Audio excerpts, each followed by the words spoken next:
मुदिता के सभी श्रोताओं को नमस्कार। आज का विषय है अनिर्णय से कैसे उबरें। तो जीवन में कई बार अनिर्णय की स्थिति होती है। तब हमें लगता है कि ये निर्णय लूं या ना लूं, निर्णय कहीं गलत तो नहीं हो जाएगा।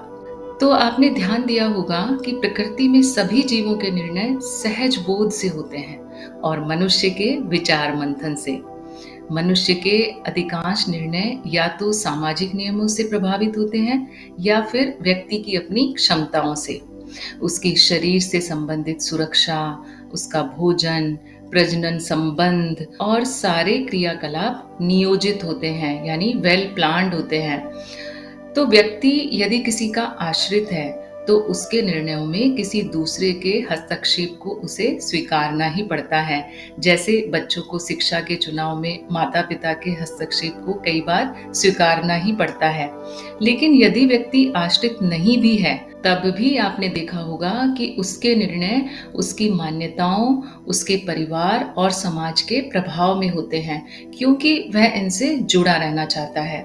तो बहुत कम लोग ऐसे होते हैं जो बिना किसी प्रभाव के निर्णय ले पाते हैं।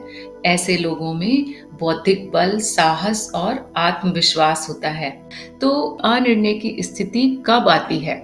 तो जब किसी वस्तु या व्यक्ति की चाह होती है लेकिन उसमें नुकसान की संभावना भी दिखाई दे रही होती है, तब हम सोचते हैं कि ये करना चाहिए कि नहीं करना चाहिए, यानी अनिर्णय। एक दोराहे पर हम खड़े हो जाते हैं।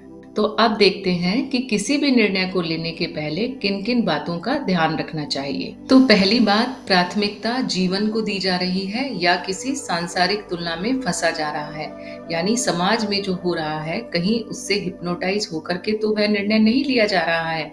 दूसरी बात, निर्णय किसी आवेग के वशीभूत तो नहीं लिया जा रहा है।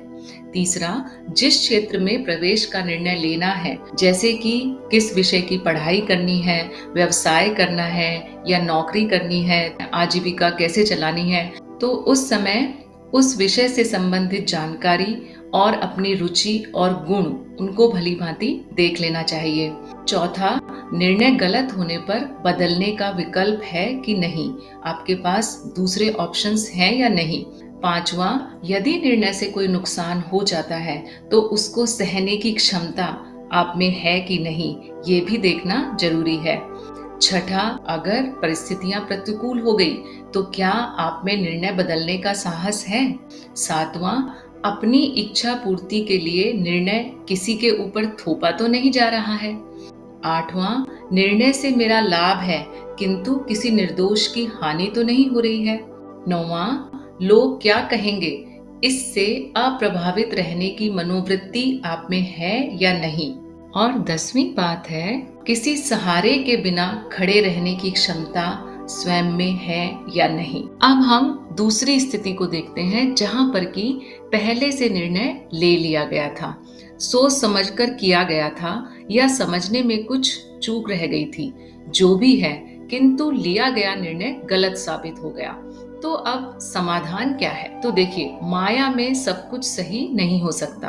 कभी कभी सही लगने वाला निर्णय गलत भी हो जाता है और गलत लगने वाला सही हो जाता है। तो परिस्थितियां बदलती रहती हैं। बेहद प्रतिकूल परिस्थिति यदि नहीं है तो अपना ही कर्मफल समझकर स्वीकार कर लेना चाहिए। लेकिन यदि जीवन दांव पर लगा है तो सामान्य जीवन जीने का विकल्प तलाश कर निर्णय से पलटना चाहिए, क्योंकि जीवन महत्वपूर्ण है, ना कि कुछ और।